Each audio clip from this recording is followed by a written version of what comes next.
Bonjour à toutes et à tous. Merci beaucoup de nous rejoindre. Bonjour Lina. Bonjour Katarzyna, vous allez bien?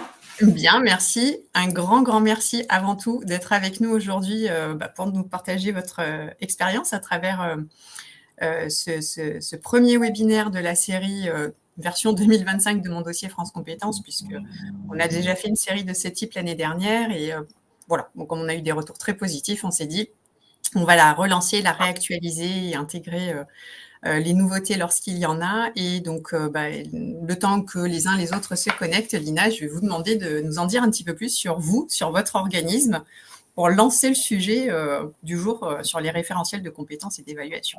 Ça marche. Alors bonjour à tous, moi c'est Lina, donc je suis responsable qualité et administrative et également chargée de développement de notre centre de formation spécialisé en cake design et pâtisserie créative. Donc ça fait maintenant 4 ans qu'on est organisme de formation. On est certifié Calliope, donc ça, la suite logique des organismes de formation pratiquement. Et depuis peu, on est organisme certificateur, donc avec une certification enregistrée auprès de France Compétences au répertoire spécifique. Donc, pour expliquer un petit peu ce qu'on fait, nous, on a un centre de formation donc spécialisé en cake design et pâtisserie créative. On propose des formations allant de 2 jours à 10 jours. Et désormais, le parcours de formation de la formation de 10 jours est désormais certifiant. Voilà. Oh là là, alors je suis navrée pour celles et ceux qui nous rejoignent, il est 11h, l'heure du repas approche, dans le genre de sujet qui met l'eau à la bouche, voilà. Puis alors moi j'ai eu la chance de voir un petit peu en off ce que vous faisiez et c'est tellement beau et bon, voilà, je n'ai dit que ça. Et donc, du coup, Lina a accepté de nous rejoindre pour ce sujet-là. Enfin, en fait, elle aurait pu nous rejoindre, je crois, sur bien d'autres sujets encore, mais voilà, sur les référentiels de compétences et d'évaluation, parce que alors déjà, parce que c'est un sujet qui me tenait particulièrement à cœur, et puis parce qu'il y a une vraie technique derrière tout ça. Hein, ça s'improvise pas. Le cake design, pour un novice, c'est pas quelque chose de simple. Évidemment, tout s'apprend, mais voilà, il y a eu un côté très technique dans la construction de ce référentiel. Donc, je suis très contente de partager aujourd'hui. Eh bien, sans plus attendre, on va entrer dans le vif du sujet. Alors, pour nos participants, petite information importante avant que je démarre. Je suis navrée, j'espère que tout ce que je vais dire va être le plus compréhensible possible. Lina, d'ailleurs, n'hésitez pas à rebondir sur ce que je vais dire, mais je vais aller assez vite. Il y a énormément de choses à dire. Il faut que ça tienne dans le temps imparti, dans 1 heure. Donc, si on déborde un tout petit peu, mais en tout cas, j'essaierai de ne pas déborder. Mais voilà, je préfère être claire. Et aussi parce qu'on a eu pas mal de demandes en ce sens. Chacun des webinaires de cette série, mon dossier France Compétences, pour l'instant, on en a 5 de programmés. On va peut-être en faire 1 ou 2 de plus parce qu'il y a d'autres sujets là que j'aimerais bien amener. Mais chacun de ces webinaires va être suivi dans les semaines qui suivent d'un atelier pratique. Donc, les webinaires sont totalement gratuits. J'essaie de livrer un maximum de choses. Les ateliers, eux, seront payants. Alors, on essaye de faire des ateliers vraiment à une somme la plus modique possible pour que ce soit le plus accessible, en tout cas au plus grand nombre. Pour tout vous dire, voilà, ce sont des ateliers de 3h30 consacrés à chaque sujet. Donc, ce sujet de webinaire du jour sur les référentiels de compétences, hop, on va le travailler en atelier de manière beaucoup plus approfondie sur vos propres sujets ou sur des cas d'école, en fait, que je vous partage à partir de mes propres expériences. Donc, l'inscription va se faire de chacun des webinaires. Et là, on sera sur des ateliers de 3h30 à 180 € hors taxe, donc 216 TTC, si je ne dis pas de bêtises.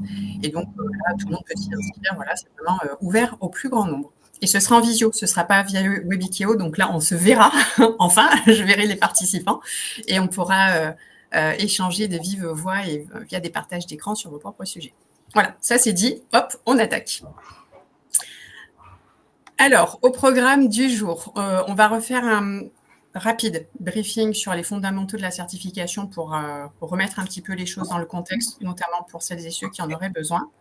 Et puis, on va passer très rapidement à de la pratique. Comment créer ces référentiels de compétences, d'évaluation. Et puis, après, on fera un petit résumé un peu pour clôturer la séance du jour.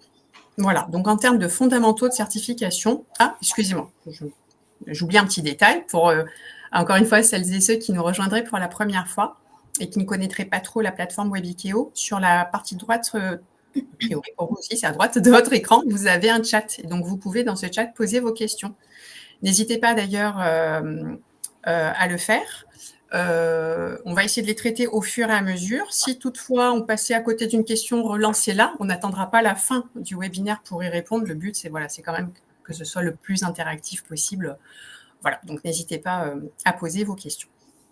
Bon, cette fois, on attaque, pour de vrai. Donc, les fondamentaux de la certification, les critères d'examen de France Compétences et les étapes pour construire son projet. En fait, c'est là que tout commence. Quand on lance un projet de certification, déjà, il y a une vraie question à se poser, enfin, un vrai socle, un vrai fondement pour partir sur de bonnes bases, c'est d'éviter les confusions. Une certification, ce n'est pas une formation. Quand on se lance dans l'activité de certificateur, souvent, je ne vais pas dire à chaque fois, mais très régulièrement, c'est un petit point d'accroche et les organismes de formation ont un petit peu du mal à différencier formation et certification. Donc, il y a cette conversion à faire pour passer d'un sujet à l'autre. Vous, Lina, on a attaqué le dossier il y a un certain temps déjà. Donc, parce pour tout vous dire, il a été déposé en septembre, c'est ce qu'on disait tout à l'heure, et il est passé à la commission du mois dernier, au mois de mars. Donc, il y a eu 6 mois d'instruction. Est-ce que vous vous souvenez ce passage-là, le cap programme de formation à référentiel de certification, ça a été un frein pour vous ou pas?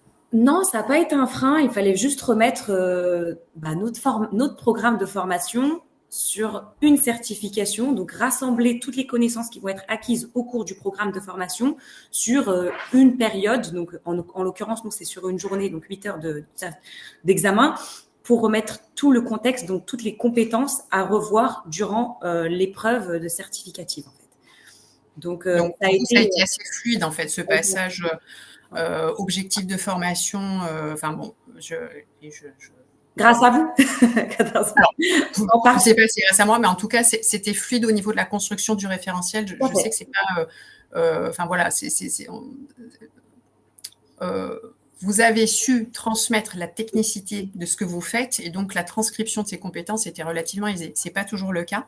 En tout cas, ce qu'il faut retenir, c'est qu'une formation, ce n'est pas une certification. Donc, quand vous créez un parcours de formation, vous élaborez le parcours par lequel un apprenant va passer pour acquérir des compétences. Et une fois qu'il a acquis ces compétences, il va pouvoir se présenter à un examen pour être évalué par un jury indépendant, qui va pouvoir se prononcer sur l'acquisition ou la non-acquisition de ces compétences. Et donc, de ce fait, si acquisition il y a, l'obtention de la certification. Donc voilà, ça c'est un petit point de rappel.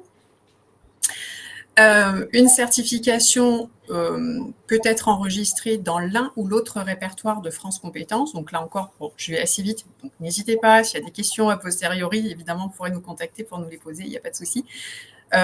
Donc nous avons 2 répertoires. Le premier, le RS ou RSCH, donc répertoire spécifique, qui rassemble 3 types de certifications, les habilitations, les certifications donc, de compétences complémentaires à métier et les compétences transversales. Je ne vais pas plus loin là-dessus, mais en gros, voilà, ce qu'on retient, c'est des compétences complémentaires ou transversales à un ou plusieurs métiers. Et donc, ce répertoire spécifique pose un cadre de 6 critères à respecter pour voir une certification enregistrée. Là où le RNCP, lui, Répertoire national des certifications professionnelles, enregistre des certifications qui couvrent un métier, donc un métier dans son ensemble.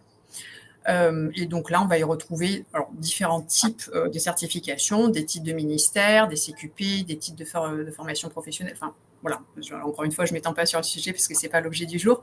Mais là, ce répertoire-là, et ça c'est important pour nous, pour notre sujet du jour, va être bordé cette fois, non pas par 6 critères, mais par 9, il y en a un petit peu plus, au RNCP.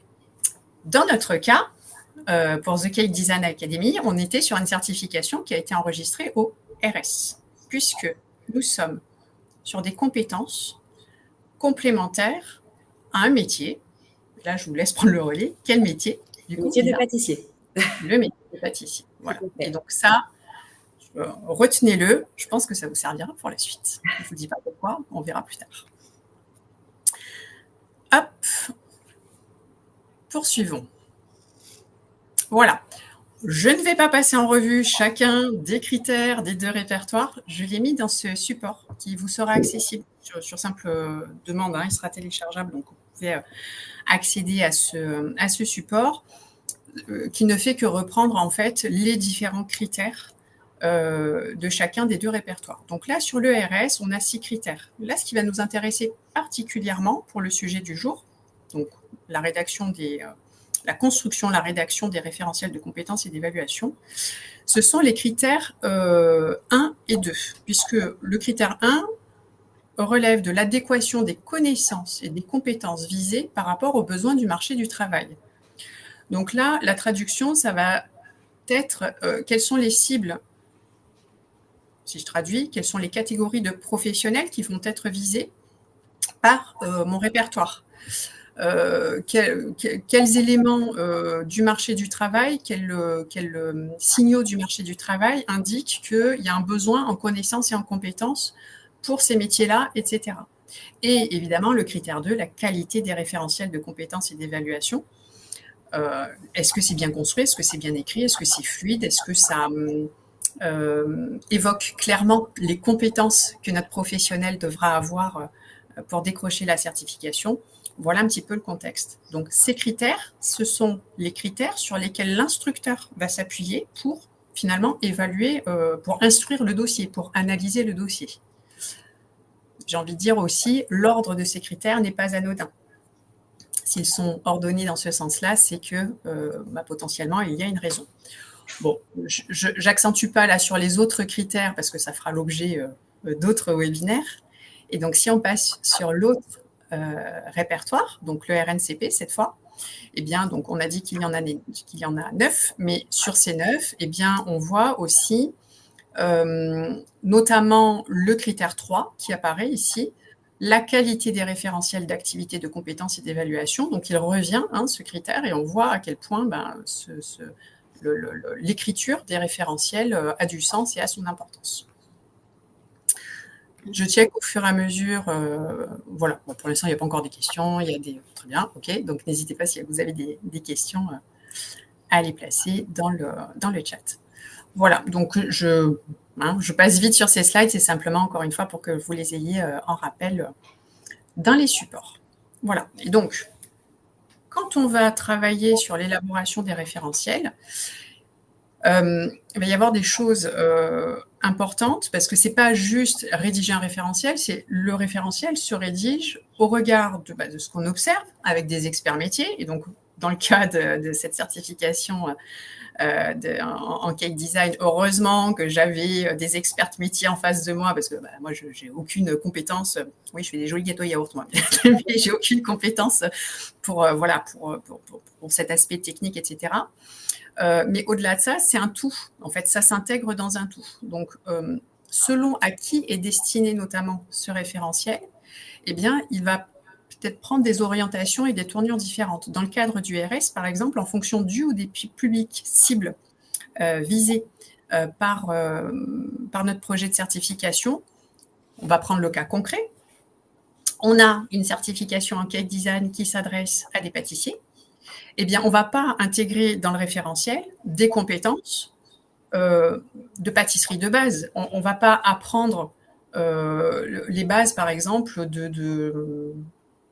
aidez-moi, Lina, de réalisation d'un gâteau basique. En fait, on va rentrer dans des compétences techniques qui vont s'ajouter à celles du pâtissier. Et ça, c'est hyper important parce que déjà, on ne va pas intégrer des compétences, excusez-moi, mais entre guillemets, qui servent à rien dans un référentiel parce qu'il est déjà destiné à des pros. Et on va aller chercher des compétences très techniques, très pointues, qui vont apporter des cordes supplémentaires à l'arc de ce professionnel. Voilà. On va aussi construire le référentiel en fonction de l'impact que va avoir cette certification sur le marché du travail. Et donc, ça commence par un vrai travail de recherche en amont. De quoi a besoin le marché du travail? De quoi ont besoin les pros concernés par cette certification RS? Ou de quoi ont besoin les futurs pros qui s'orientent vers un métier. En l'occurrence, demain, je souhaite devenir pâtissière. Bon, voilà, je vais avoir des compétences clés à avoir dans différents blocs de compétences. Et ça, encore une fois, ça va nous permettre de nous projeter et de construire notre référentiel. Donc là, peut-être qu'on comprend mieux aussi l'écart qu'il y a entre un programme de formation et un programme de certification. Tout simplement parce que le référentiel de certification doit se bâtir au regard de plusieurs éléments pour être vraiment concret et amener quelque chose, finalement une vraie valeur ajoutée sur le marché du travail. C'est ça.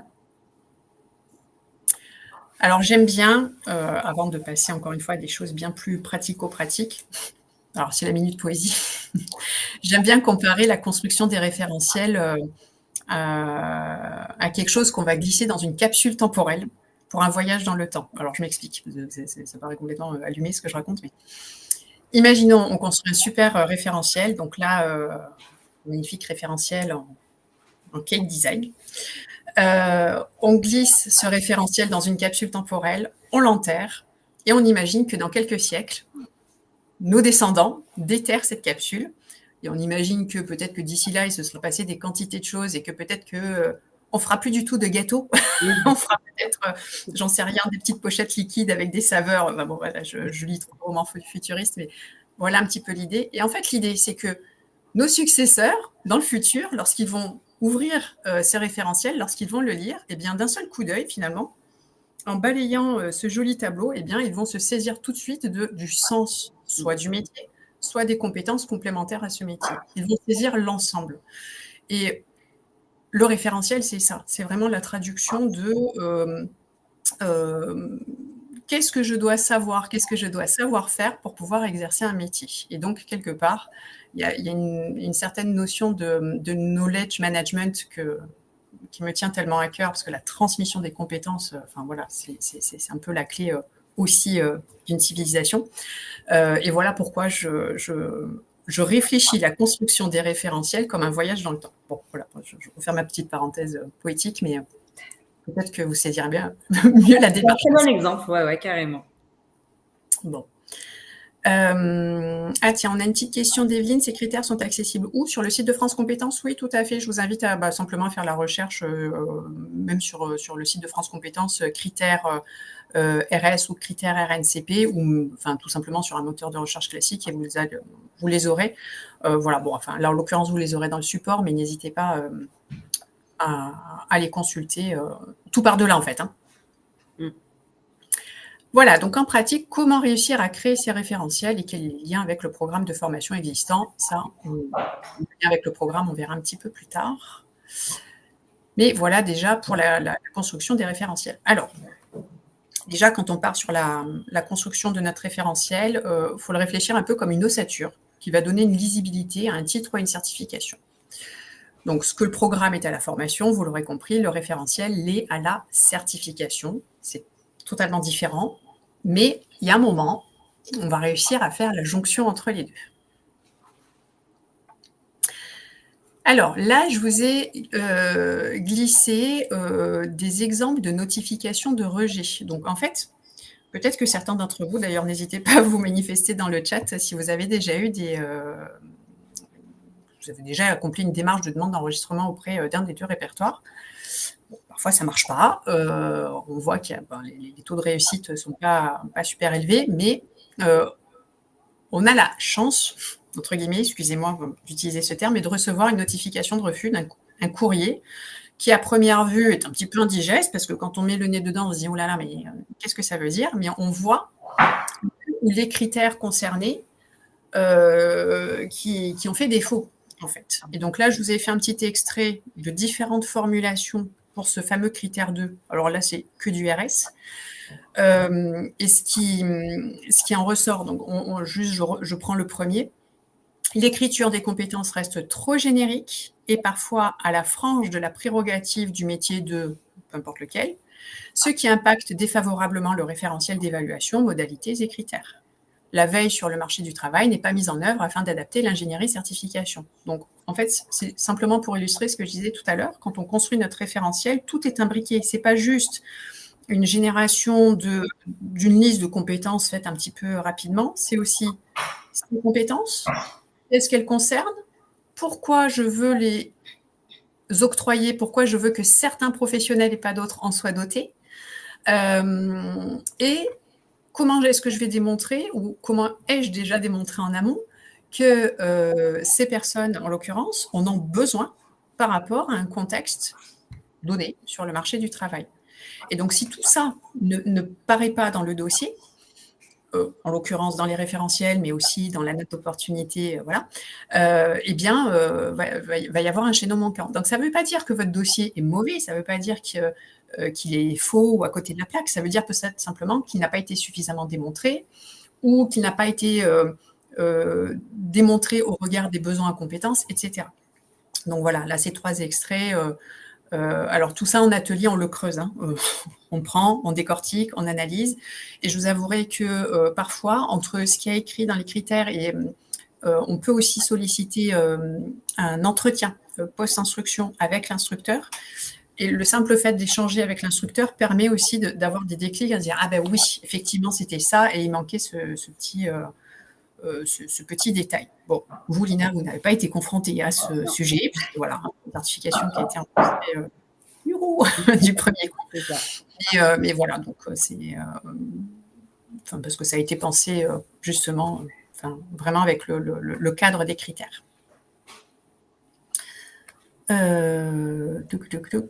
Je check, c'est bon, on continue, pas de questions, super.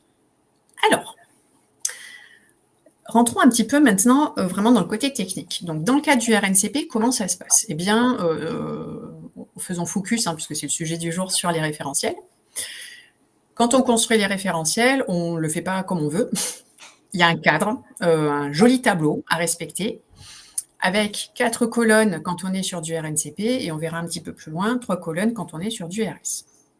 Pour une certification RNCP, on va distinguer des blocs de compétences. Alors, ces blocs de compétences, vous voyez dans les... Je ne sais pas si c'est assez gros, mais bon, comme vous aurez le support par ailleurs, vous le verrez aussi. On a des blocs de compétences qui, ici, dans les intitulés là, des cases bleues là, qu'on voit sur la capture d'écran, n'apparaissent pas. Il n'y a pas un intitulé « bloc de compétences ». Alors, là, il y a un peu un débat sur comment est-ce qu'on fait apparaître les blocs de compétences. Alors, soit tout simplement dans le tableau, on ne les fait pas apparaître, soit dans la colonne de gauche, alors moi, à titre personnel, je les mets juste entre parenthèses, je les signale d'une couleur différente en amorce de la liste des activités. Voilà, ni plus ni moins. Mais je ne fais pas une ligne dédiée, je ne fais pas de séparation, je ne numérote pas mes blocs. Voilà, tout simplement parce que c'est pas demandé, quoi. Mais par contre, effectivement, on peut aussi signaler l'existence de ces blocs, par exemple, et les expliquer. Enfin, c'est pas qu'on peut, c'est qu'on doit le faire, par ailleurs, dans la note d'opportunité. Chaque bloc de compétences est décliné en activités. Et chaque activité comprend des compétences professionnelles. Donc, les activités, on va les trouver dans la colonne qui est tout à gauche. Les compétences, on va les trouver dans la colonne, la deuxième colonne. Dans la troisième, on va trouver les modalités d'évaluation. Et dans la dernière colonne tout à droite, les critères d'évaluation. Voilà un petit peu comment c'est présenté, comment c'est ordonné. Alors là, vous avez des lignes pleines, comme si on avait une activité, une compétence, une modalité d'évaluation. En fait, ce n'est pas comme ça que ça se construit. Ça, c'est juste le tableau vide, mais après, je vous montrerai un exemple, un extrait d'un référentiel pour comprendre un petit peu l'articulation. Alors, ce qu'il faut comprendre quand on est sur du RNCP, c'est qu'un bloc, alors, pardon, je reprends, dans notre RNCP, on va avoir en général plutôt plusieurs blocs. Un bloc, ça n'a pas trop de sens, alors sauf les métiers réglementés, ça c'est un cas un peu à part que je ne traite pas aujourd'hui, parce que c'est encore un cas, c'est la technique, mais on a donc plusieurs blocs. Alors, souvent, on me pose la question, combien de blocs? Ça dépend. Déjà, ça dépend de la nature du métier, ça dépend du niveau aussi visé. On a tendance à observer, mais ce n'est pas systématique, que plus on monte dans le niveau, plus en général, on a un nombre de blocs élevé. Maintenant, avoir un référentiel avec 12 blocs, ça n'a pas vraiment de sens. Voilà, donc ça dépend, c'est vraiment du cas par cas, mais bon, voilà, on prendra des exemples concrets tout à l'heure pour que vous voyez un petit peu le nombre de blocs. Chaque bloc, c'est un peu comme une famille, un groupe indépendant constitué d'activités. Chacun de ces blocs est autonome. Ça veut dire que chaque bloc doit pouvoir être évalué de manière autonome et indépendante. Chaque bloc a sa ou ses propres modalités d'évaluation. D'accord ? On ne peut pas avoir une seule modalité d'évaluation pour tous les blocs d'un RNCP. Ce n'est pas possible. Dans mon architecture, chaque bloc comprend des activités. J'ai bien dit des activités. À mon sens, en tout cas, ça n'aurait que peu de sens d'avoir un bloc avec une seule activité dedans. En général, on n'est pas monotâche à l'intérieur d'un bloc, puisque une activité, c'est une tâche. C'est un ensemble. Enfin, les activités sont un ensemble de tâches qui s'articulent entre elles de manière logique. Donc, pour former une famille, pour former un groupe, donc un bloc. Et chacune de ces activités, vous voyez un petit peu la poupée russe, on part du plus large et puis au fur et à mesure, ça se restreint. Chacune de ces activités est déclinée en compétences. Compétences qui traduisent ce que le candidat doit savoir faire dans le cadre d'une activité. Ces compétences, on les retrouve au RS, en tout cas dans leur formalisation, dans leur construction, là où les activités, les blocs ne figurent pas. Alors parfois on voit des activités un peu dans les RS, mais en général, on ne voit que les compétences, on ne voit pas de blocs et d'activités dans du RS. Alors, je vais faire un petit exercice simple. Voilà. J'innove un peu pour ce webinaire. Je vais vous faire un petit exercice, à vous, participants. Petit exercice concernant les activités. Donc, à la seule lecture de la liste des activités d'un référentiel RNCP, vous devez saisir le métier dans son ensemble. Et vous devez deviner aisément l'architecture des blocs dans lesquels ces activités sont ventilées. Donc là, je vous ai sorti la liste des activités d'un référentiel RNCP qui est enregistré, qui existe. Et en fait, je vais vous laisser quelques secondes. Malheureusement, on n'a pas le loisir d'y passer un quart d'heure parce qu'on n'a pas le temps, on a trop de choses à voir. Je vous laisse les balayer rapidement et imaginer comment ces activités seraient ventilées et dans combien de blocs, du coup. Et peut-être aussi deviner potentiellement le sujet de la certification juste à la lecture de ces activités. Voilà, je me tais quelques secondes, je vous laisse regarder.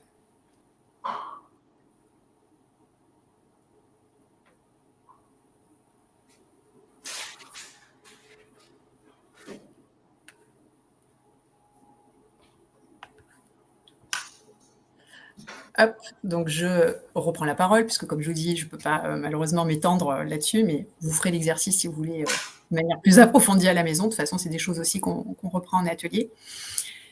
Eh bien, déjà, petit indice,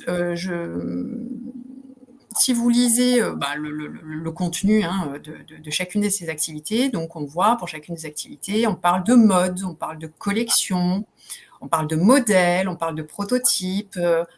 Eh bien, ça laisse déjà supposer l'univers dans lequel on se trouve. On a Isabelle qui dit 3 blocs, styliste. Ah, styliste, ça chauffe, ça chauffe. 3 blocs, eh bien, on va voir. Tiens, on va regarder aussi le nombre d'activités. 1, 2, 3, 4, 5, 6, 7, 8. Tiens, alors, moi, je suis quelqu'un de très, très basique dans ma réflexion. J'aime bien que les choses soient les plus...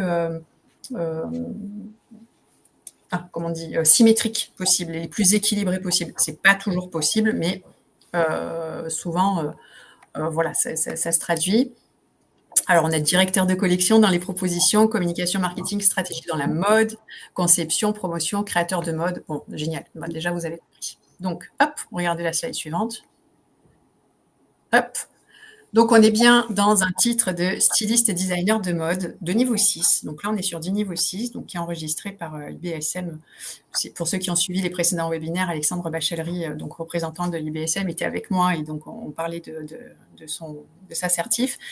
Et donc, regardez, on a un équilibre, 4 blocs avec à chaque fois 2 activités. Je ne suis pas en train de dire que chaque bloc doit avoir très exactement le même nombre d'activités, c'est simplement que là, ça s'articulait parfaitement et les compétences, les activités, les blocs ont été organisés de manière la plus équilibrée possible pour donner la meilleure lisibilité possible du métier.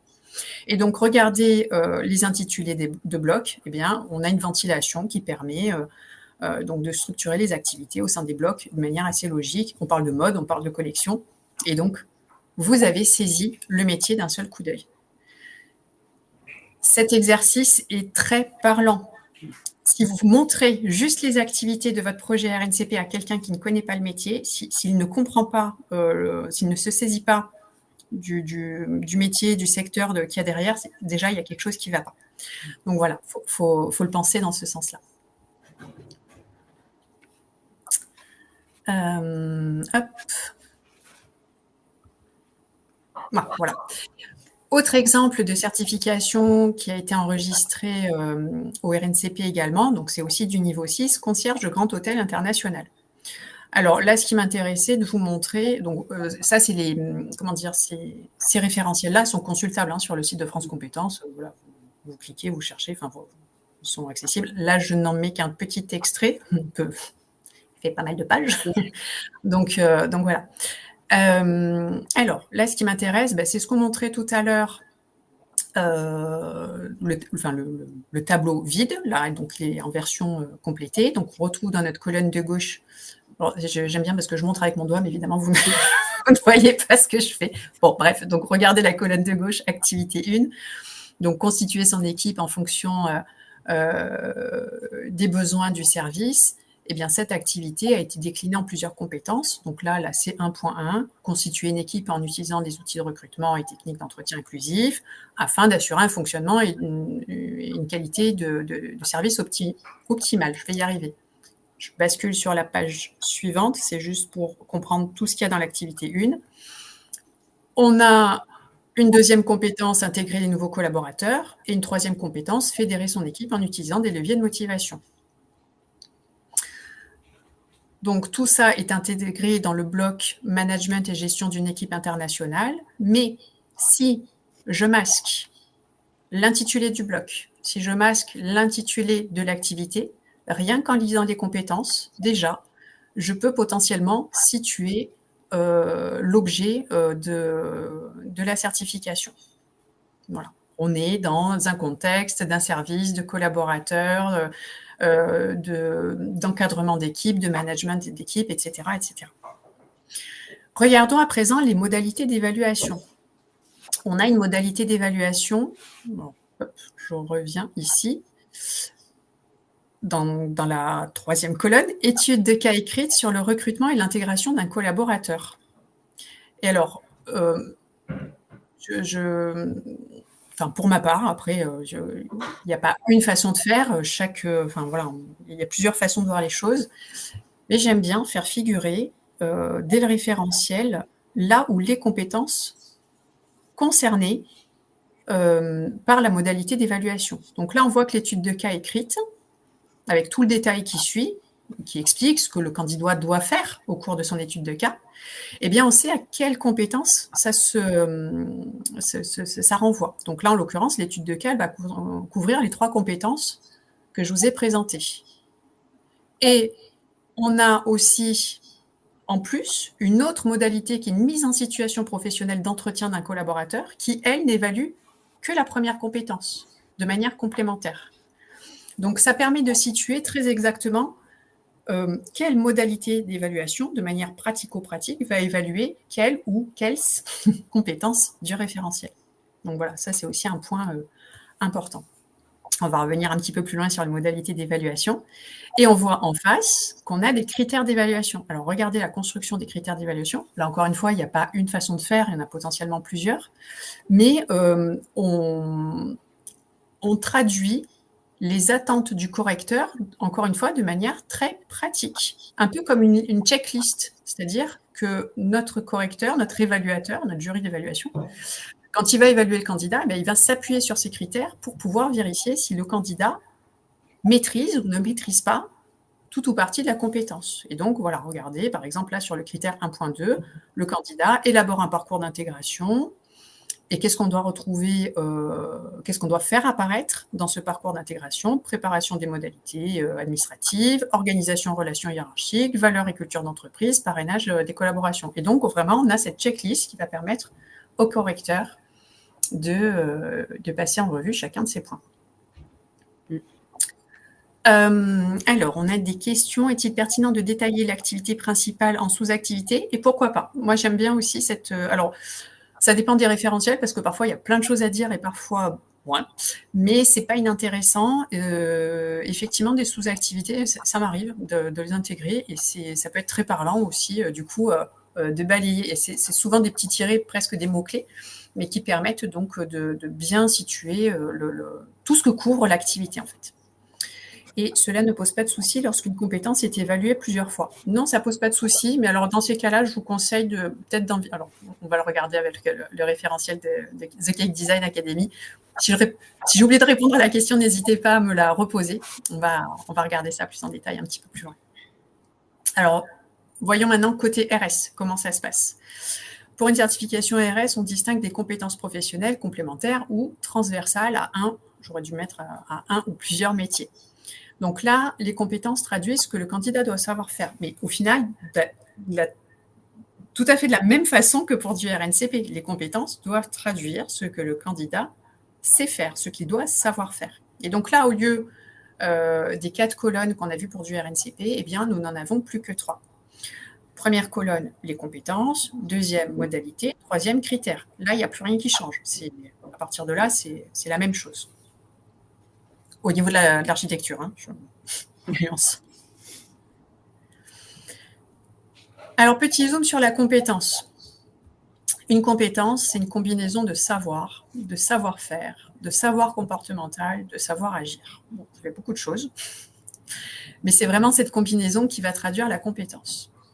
Et pour être un bon cake designer, pour être investi de ses compétences en cake design, donc notre pâtissier là qui va faire de magnifiques gâteaux aussi beaux que bons, visuellement attractifs, en trompe-l'œil, etc. Cette combinaison, elle pourrait se traduire comment, Lina? Enfin, qu'est-ce qu'il doit savoir, notre pâtissier? Qu'est-ce qu'il doit savoir faire dans les grandes lignes, parce qu'après, on va regarder un peu plus en détail. Alors, il y a plusieurs savoirs, il y a plusieurs choses à savoir dans le cake design qui ne sont pas forcément inclus en tant que pâtissier. C'est des fondamentales en fait de quelle base utiliser, en fait quelles sont les bases à utiliser en cake design, donc quel type de cake utiliser, donc quel type de génoise. C'est pas une génoise qu'on va utiliser dans un fraisier. Il faut que la génoise elle soit beaucoup plus dense. Donc il faudra utiliser un cake qui soit adapté à la conception de gâteaux créatifs.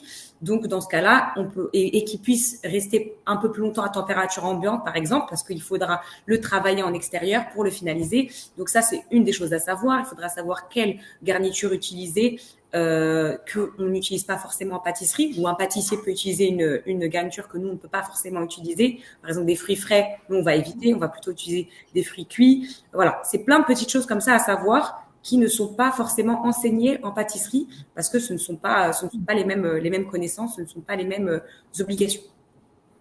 Tout à fait. Donc, je me souviens que j'avais pris plein de choses au passage, mais effectivement, bon après c'est de la chimie finalement de la pâtisserie, mais il y a des choses, des incompatibilités parce que ça rend trop de jus, parce qu'il y a trop d'acidité, parce que, il y a plein de choses comme ça qui font que quand on fait un gâteau à étage, par exemple, si on ne veut pas que tout se casse la figure, eh bien, il y a des choses très techniques à penser et à maîtriser. C'est ça. Alors, on va faire un nouveau petit jeu. Le jeu du qu'est-ce qui cloche dans cette compétence et ses critères d'évaluation. Alors, évidemment, volontairement, elle est très mal formulée, cette compétence.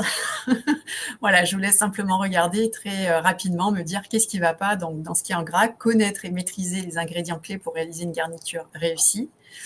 Et en dessous, on a des critères qui ont été rédigés sur la base de cette compétence. La liste des ingrédients est connue, la garniture est bonne. Bon, à votre avis, qu'est-ce qui ne va pas? Donc, connaître n'est pas un verbe d'action, on est bien d'accord. Il me semble important d'intégrer le contexte et les moyens externes mobilisés pour parler de compétences. Oui, alors ça, effectivement, on va y revenir un petit peu plus loin. Super. Quel est le niveau est-ce que c'est mesurable? C'est pas identifiable, effectivement. De quoi est-ce qu'on parle? C'est pas concret. On a 2 verbes. Oui, très bien. Connaître et maîtriser. Bon, alors, pour le coup, ni l'un ni l'autre ne sont des verbes d'action, mais effectivement, on n'est pas dans de la compétence, on est dans de la connaissance. Réussi et bonne ne sont pas objectifs, très bien. Les deux verbes cloches, il faudrait juste noter maîtriser. Voilà, et encore, on va voir un peu comment on peut traduire ça. On ne parle pas de méthode, c'est subjectif. Bon, ben voilà, ok, super, on est au top. Voilà. Alors, effectivement, bon, j'ai grossi le trait, mais l'idée, c'est vraiment de comprendre le mécanisme de la rédaction de la compétence. Donc déjà, quand on a un double verbe, on noie un petit peu le poisson. Quel est le cœur? En fait, le verbe traduit, au-delà de l'action, le cœur de la compétence. Concrètement, qu'est-ce que je dois savoir faire? Est-ce que là, on parle de dosage d'ingrédients, de sélection d'ingrédients, enfin voilà, concrètement, quel est le cœur? Et quand je dis le cœur, c'est de quoi est-ce qu'on parle? Quel est l'objet verbal de la compétence? On manque aussi dans cette compétence, même si ce n'est pas tout à fait une obligation, des moyens. En fait, on passe du verbe, aussi maladroit qu'il soit, à la finalité pour réaliser une garniture réussie. Mais comment est-ce qu'on fait ça? Eh ben, voilà, ça, c'est pas détecté. On n'a pas articulé de moyens. Je crois que je n'ai jamais rédigé une compétence sans moyens. Alors après, je ne suis pas parole d'évangile. Je vois certains référentiels dans lesquels il n'y a pas forcément de moyens qui sont mis en avant. Pour autant, les moyens sont une très bonne façon d'expliquer, d'illustrer, de renforcer et de donner un cadre aussi à la compétence. Voilà, ça n'engage que moi. En tout cas, c'est fortement suggéré par France Compétences. Au niveau des critères, quand on parle de liste, en fait, quelle liste? Liste des ingrédients. Oui, mais de quels ingrédients est-ce que l'on parle? Cette liste d'ingrédients est connue. Oui, d'accord, mais comment est-ce qu'on s'en assure qu'elle est connue? Est-ce que le candidat les a énoncés? Est-ce que les candidats en a cité au moins 3, par exemple, un tel, qui sont indispensables à maîtriser? Enfin, voilà, je donne des exemples, mais c'est le comment est-ce qu'on s'assure. Et la garniture est bonne, et donc ça, vous l'avez très bien soulevé, c'est totalement subjectif. Les goûts, les couleurs, voilà, je peux adorer le chocolat et détester la fraise, et inversement. Donc, le mot bon, le mot pertinent, le mot, si c'est pas corrélé à quelque chose, au regard de, et on énonce quoi, en fait, ça n'a pas de sens. Donc, il faut qu'on soit absolument dans l'objectivité quand on rédige des critères d'évaluation.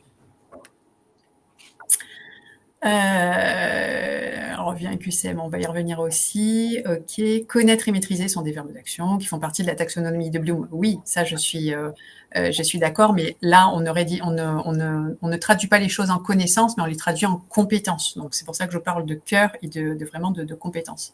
Donc smart, ok. Alors, dans certains métiers, il existe des règles professionnelles dans le domaine du paysage, pour exemple. Cela peut aider pour donner des références. Oui, tout à fait. On peut se baser totalement sur le cadre, alors les règles professionnelles, la réglementation. Alors, quand on est... alors, je ne vais pas parler des professions réglementées parce que c'est vraiment encore un cadre très précis.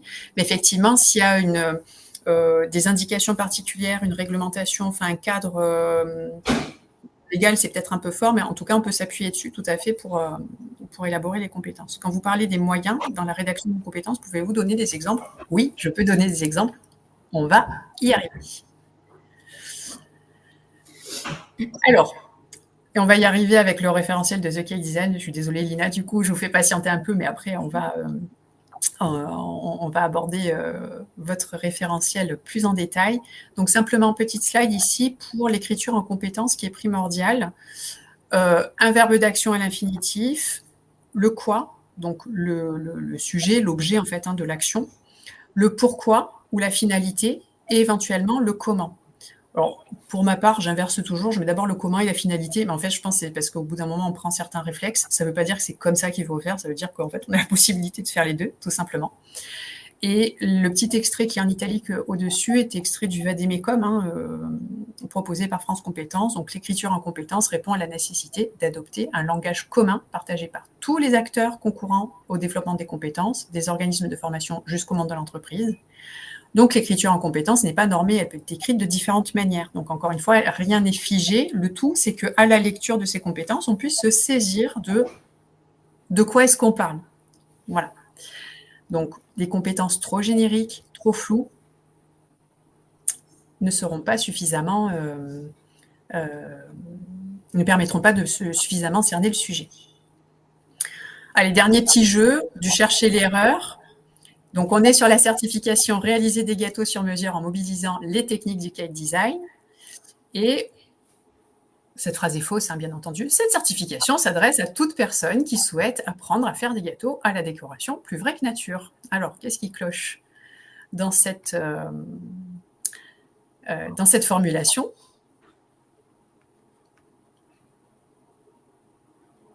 Si vous avez bien suivi tout ce qu'on a dit depuis le début, normalement c'est évident.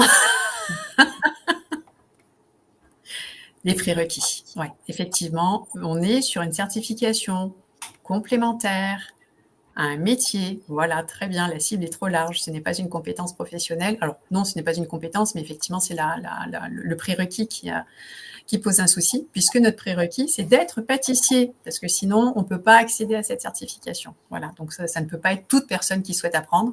Je fais partie de ces personnes, mais je ne suis pas pâtissier, je ne pourrais pas passer la certification en cake design. Alors, voici le référentiel en question. Alors, on va jongler sur 2 pages, hein, celle-ci et la suivante. Voilà, le référentiel en entier est consultable sur le site de France Compétences. C'est le RS 60, j'y vois pas bien, 71. 10, merci. Et donc là, Lina et sa maman, hein, parce que du coup, vous travaillez en famille, Exact. sont des expertes métiers. Des expertes métiers qui ont parfaitement su expliquer avec beaucoup de patience comment se déroulent les activités, les gestes, les relations avec le client, etc., pour qu'on puisse traduire le contexte professionnel en compétences. Ça ne s'invente pas, ça ne s'improvise pas. D'accord? Donc, je ne dis pas que l'intelligence artificielle n'est pas un bon outil, mais en même temps, il n'y a que le vécu, le terrain qui peuvent vraiment transmettre cette moelle pour traduire les compétences. Regardez la construction de la... Alors, on va prendre la première compétence. On est sur du RS et on est sur quelque chose de très technique, d'accord? Mais avant de rentrer vraiment dans la pratique, l'élaboration même des différents supports de gâteaux, des ganaches, des crèmes, des garnitures, etc., ça commence par guider le client dans sa demande de gâteau sur mesure, mobilisant les techniques de cake design. Et donc là, je passe au moyen, en posant des questions permettant de comprendre la demande et en tenant compte de la situation de handicap du client, le cas échéant, de contextualiser et de personnaliser le projet, en consignant les informations essentielles dans un cahier des charges, et donc ensuite on passe à la finalité, donc le but, hein, afin de formuler des propositions de réalisation respectant un équilibre de saveur, texture, allure. Regardez la compétence suivante. Alors, je ne vais pas la lire en entier, je balaye dans les grandes lignes. Élaborer un croquis explicatif, exhaustif et détaillé du projet de gâteau sur mesure, mobilisant les techniques du cake design. Là, j'ai 3 moyens, pour le coup, en dessinant un croquis, en intégrant une légende, en incluant les associations, et toujours pareil, la finalité, dans le but de visualiser le projet. Alors, ça peut sembler un peu lourd, mais chaque compétence, et elles sont toutes comme ça, hein, dans le référentiel, elles sont contextualisées. On est toujours en mobilisant les techniques du cake design. Alors bon, ça fait très scolaire, mais au moins, on ne peut pas se tromper. Quand on est dans la rédaction de la compétence, on sait de quoi on parle, on sait que c'est ça et pas autre chose.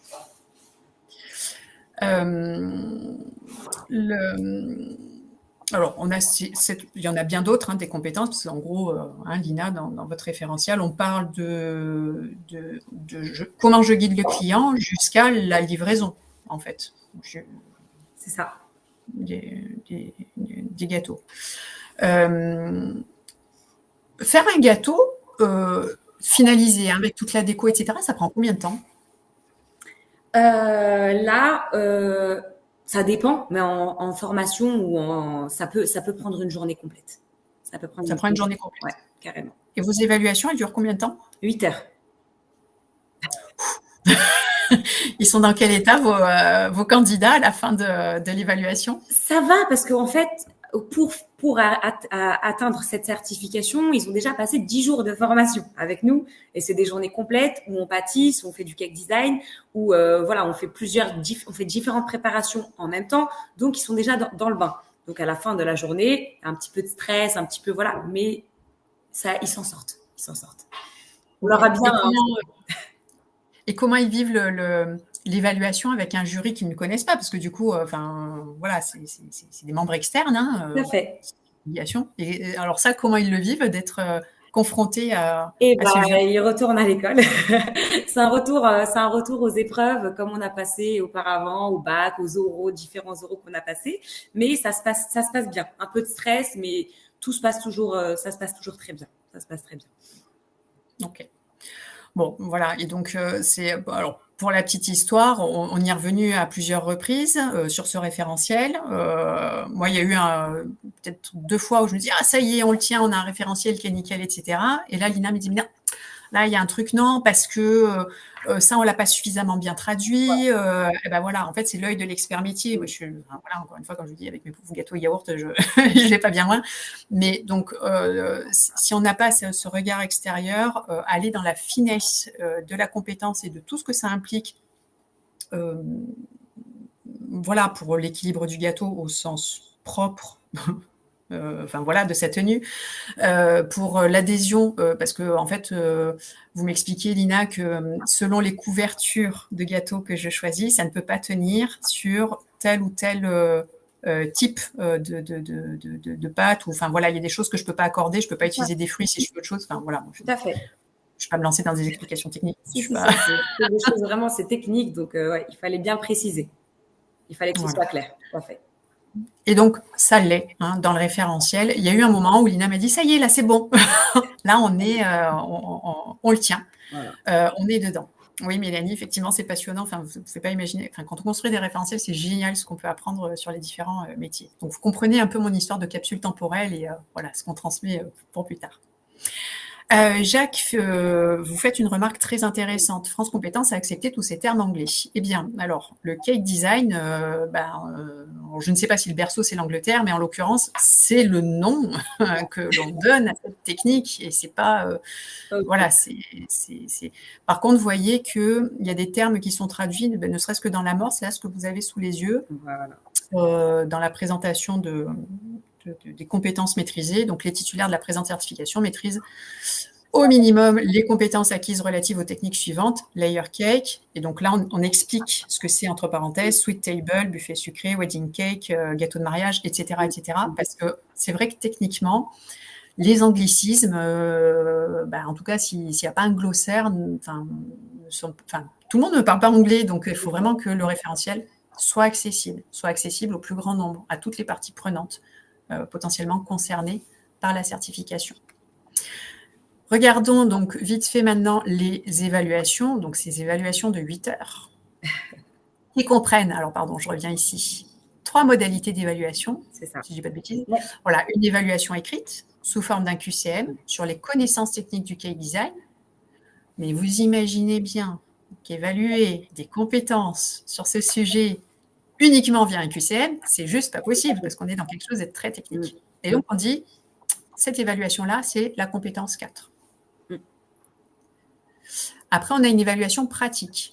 Et là, c'est la mise en situation professionnelle. Donc là, vos candidats, au sens propre, pas de mauvais jeu de mots, ils mettent la main à la pâte, ils font. Et vous observez, enfin, le jury observe. Donc là, on est sur les compétences 4 à 12. Et donc, on va regarder pour chacune de ces compétences les critères donc, de la 3e colonne. Et donc, le jury prend sa grille d'évaluation, observe le candidat et va checker. Il sait faire ou il ne sait pas faire? Il a fait ou il n'a pas fait? Voilà. Et donc, il va se baser sur les différents critères. Donc, vous voyez que c'est quand même très... ça paraît très scolaire comme ça, mais en même temps, vos jurys, quel retour ils vous font de cette grille d'évaluation? Enfin, ils l'avaient déjà testé avant, mais c'est simple à utiliser? Oui, c'est très simple à utiliser. C'est tellement détaillé que du coup, ce qu'ils ont sur la grille d'évaluation et entre ce qu'ils ont sur la grille d'évaluation et ce que le candidat est en train de faire, c'est cohérent parce que c'est la suite logique des choses.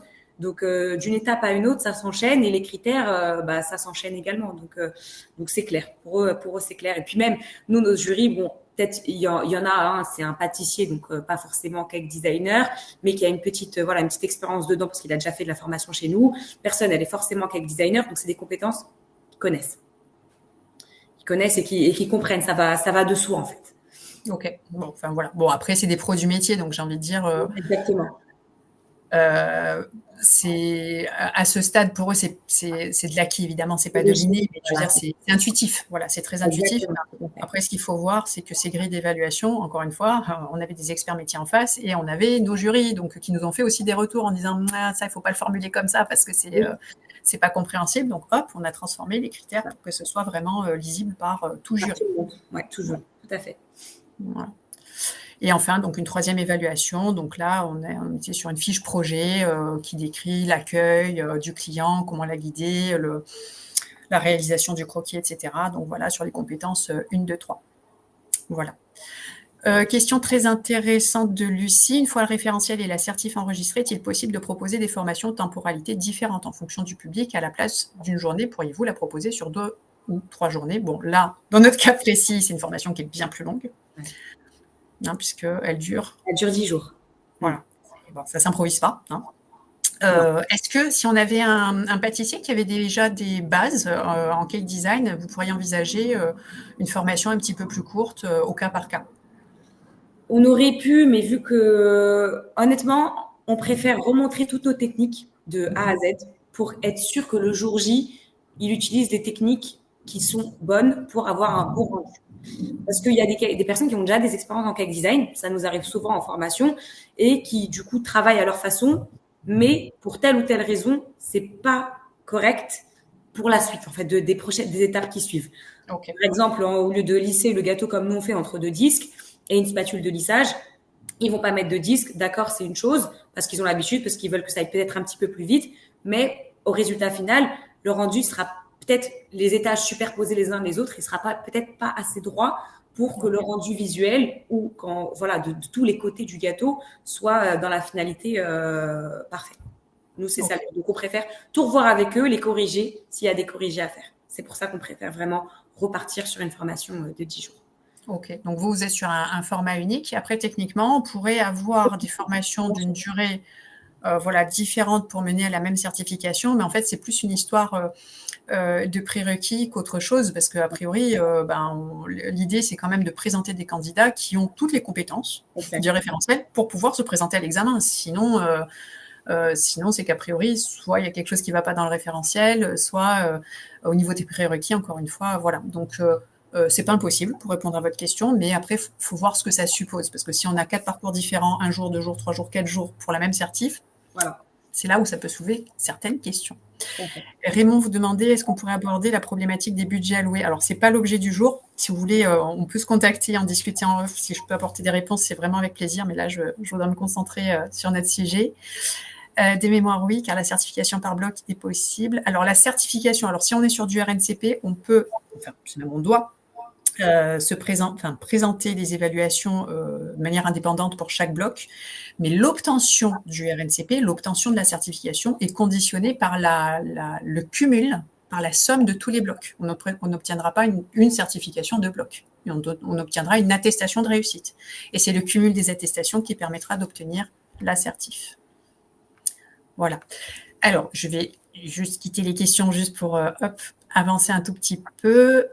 Voilà, donc je passe vite là-dessus. Vous l'aurez donc dans le support. Là, vous avez le programme de formation, justement, en 70 heures, 10 jours, gros programme, qui prépare aux compétences du référentiel. Et donc, ça vous permettra de comparer ce qu'il y a dans le référentiel avec les objectifs d'acquisition de compétences qu'on retrouve dans notre programme et le contenu même du programme de formation qui permet justement d'acquérir ces compétences et donc la manière dont est présentée les modalités d'évaluation certificative à l'issue de la formation. Voilà, donc en résumé, par rapport à ce qu'on a dit, on a 3 applications qui structurent la construction du référentiel. Quand on est sur du RNCP, et là vraiment je parle d'architecture, on a des blocs, et chaque bloc est constitué d'activités, et chaque activité est constituée de compétences. Pour le RS, en général, on est focus compétences, on n'a pas de bloc du tout. Parfois, dans certaines, et ça m'est arrivé d'en construire en ce sens, on retrouve, alors peut-être pas de manière aussi explicite des activités, mais en tout cas des choses qui se regroupent, enfin des compétences qui se regroupent je vais y arriver, en activité. Ça dépend de la nature en fait du sujet de la certification. En termes de modalités d'évaluation, comme on l'a très bien vu dans votre référentiel chez The Cake Design Academy, plus l'évaluation se rapproche du terrain, et mieux c'est. Ce n'est pas toujours possible, mais ne pensez jamais vos évaluations en quiz ou QCM unique. Il faut que ce soit complété par autre chose. Ça peut être par de l'étude de cas. Donc, mais en tout cas, quand on est par exemple sur des compétences où on va dire on est dans des compétences par exemple d'expression orale, c'est quand même assez malvenu d'évaluer ça à l'écrit, tout comme chez vous. Voilà, quand on est sur des compétences d'élaboration d'un gâteau, aller décrire ça à travers une dissertation, c'est quand même compliqué. Donc voilà, il faut qu'on soit sur des choses. Puis vous, voilà, c'est aussi vous assurer, parce que vous, en tant que certificateur, puis même déjà en tant qu'organisme de formation, vous engagez votre responsabilité. C'est est-ce que ce que vous avez transmis à vos élèves, à vos candidats, c'est acquis. Voilà, donc il faut pouvoir le vérifier. Donc ça, très important, les modalités d'éval. Je rebondis sur une des questions qui était posée sur quand on a une évaluation qui évalue plusieurs compétences, etc. Ça, c'est des choses qu'on reprend vraiment au cas par cas en atelier parce que c'est tout à fait faisable, comme parfois c'est pas toujours une bonne idée. Donc voilà, c'est des choses aussi qu'on reprend de manière plus détaillée en atelier. Et donc, dernier point, ce sont les critères d'évaluation. Les critères d'évaluation, il faut qu'ils soient, encore une fois, il faut qu'on puisse être dans l'observation, dans la mesure pour pouvoir évaluer correctement. Tout ce qui est subjectif, ça n'a pas de sens. Donc, il faut qu'on soit précis. Voilà. Donc, les phrases du type l'action est efficace, elle est bien faite, ça, c'est subjectif. Donc, en fait, il faut penser indicateur, comme quand on fait un tableau de bord. Quand on veut suivre des indicateurs, il faut que ce soit chiffrable, mesurable, observable. C'est un peu la même idée. Voilà, allez, hop, je reviens sur les questions. J'ai presque réussi à tenir le timing. Alors, du coup, je reviens, Dagana, donc... voilà. J'avais entendu un jour et je trouvais ça super chaud, 8 ou 10 jours sont plus logiques. En fait, alors je pense que Lucie, vous parlez de la durée de la formation qui prépare à la certification. Alors, de mémoire, je ne voudrais pas dire de bêtises, mais il me semble que dans ce que j'avais lu des restitutions des moyennes, en gros, pour du RS en tout cas, la moyenne c'est 2 jours. Donc, c'est pas si long en fait. Après, avoir des programmes de formation d'1 jour pour préparer une certif, pourquoi pas, voilà. Mais la question, c'est combien de temps faut-il pour qu'un candidat soit prêt à passer la certification. Donc, je pense que la logique, elle est plutôt là. Et vous, Lina, vous l'aviez déjà opéré maintes fois avant de structurer la certification, mais votre expérience vous a montré que moins de 10 jours, même pour un pâtissier, c'est pas super efficace. Ouais. Donc voilà, il faut quand même avoir une certaine logique. Alors, la question, dans le cas où une capacité est évaluée 2 fois, prenons l'exemple dans la certification présentée, ce stagiaire valide l'épreuve 2, mais pas l'épreuve 1, est-ce qu'on lui valide la C4 ? Tout dépend, Mélanie, comment ça a été présenté au-delà du référentiel, dans la procédure d'assurance qualité ou équivalent, et aussi surtout au niveau de la grille d'évaluation, parce que dans la grille d'évaluation, on pourrait très bien imaginer ce genre de consigne en disant à partir du moment où ça a été considéré comme acquis à travers l'une des deux modalités d'évaluation, alors on considère que la compétence est acquise. Ou alors l'inverse, en disant il faut que ce soit il faut que comment dire, il y a une histoire de cumul. Après, ça peut être aussi, on peut opérer par nombre de points. Il faut, sur les 2 évaluations, atteindre au moins, je dis n'importe quoi, 5 sur 10 pour considérer que la compétence soit acquise. Donc, vous voyez, en fait, ça dépend comment c'est présenté. Et ça, il faut que ce soit très clair. Si ça...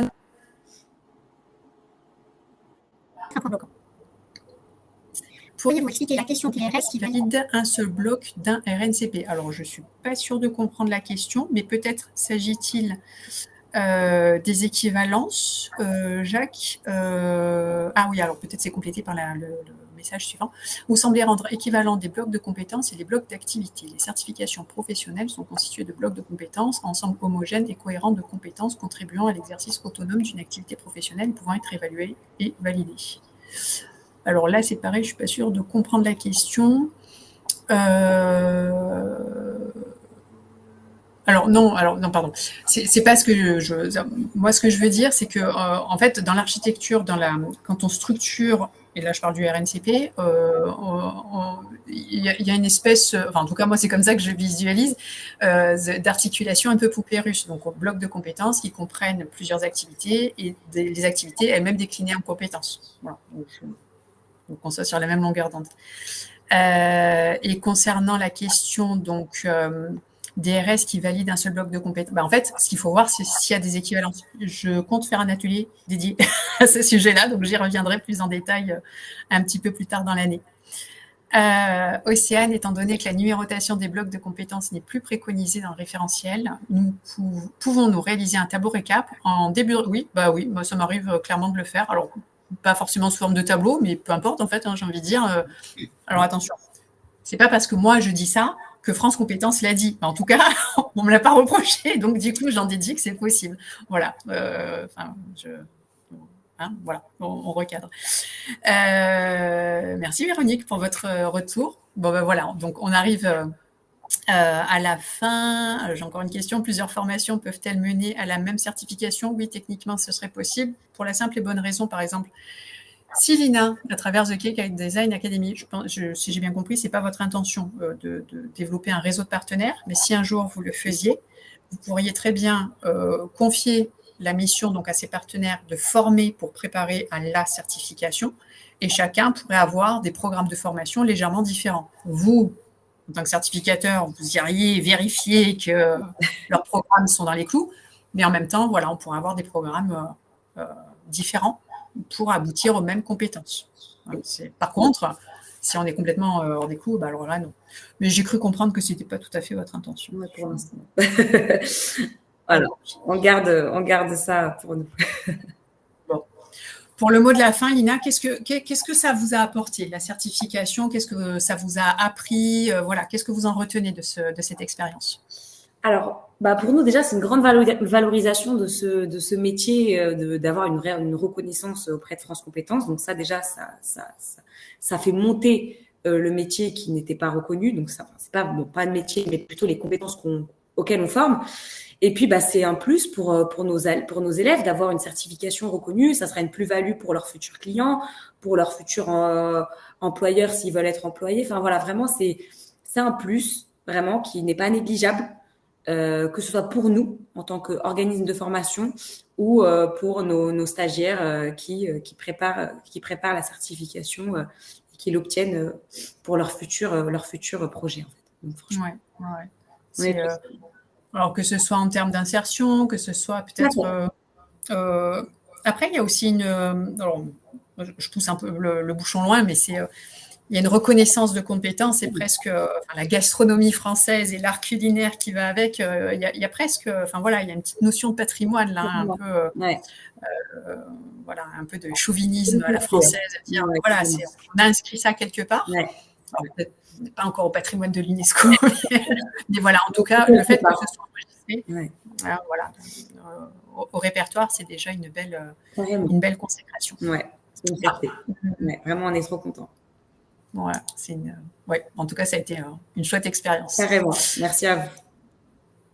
Merci à toutes les personnes qui nous ont suivis sur ce live. Merci beaucoup pour vos questions. N'hésitez pas à revenir vers nous s'il y en a d'autres à côté desquels on serait passé ou autres. N'hésitez pas à vous inscrire à la suite de la série Mon dossier France Compétences. Donc, les prochains webinaires, il y en aura au moins 4, voire selon les thématiques qu'on approfondira un petit peu plus. Donc, n'hésitez pas tout simplement à vous inscrire via la chaîne Webikeo.